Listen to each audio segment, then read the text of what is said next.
अस्सलाम वालेकुम नाज़रीन, मैं हूं अब्दुल अजीम। 7H न्यूज़ में आपका इस्तकबाल है। रंगारेड्डी डिस्ट्रिक्ट हिमायत नगर गंडीपेट में मौजूद पल्लवी स्कूल में CII ग्रुप की जानिब से 10, 5 और 3 किलोमीटर रन का प्रोग्राम किया गया, जिसमें 100 से ज़्यादा लोगों ने हिस्सा लिया। इस मौके पर अजहरुद्दीन भी मौजूद थे। आइए देखते हैं इस मामले पर हमारे नुमाइंदे इम्तियाज़ की ये report. As long as I'm useful to the human beings also, my fellow countrymen, which is most important for us everybody. We should start from today, and thank you very much for inviting me. I know Arif bhai come all the way in the morning.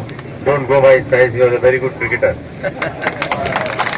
and I played with him. We really used to envy his forearms when he was there. He is solid, fit person, but now I think he's become a industrialist. School, whatever we have now, I think he's worked very hard. Zara ma'am also worked very hard. Now it is time for Zohair to take over the reins, and I'm sure he's working very hard.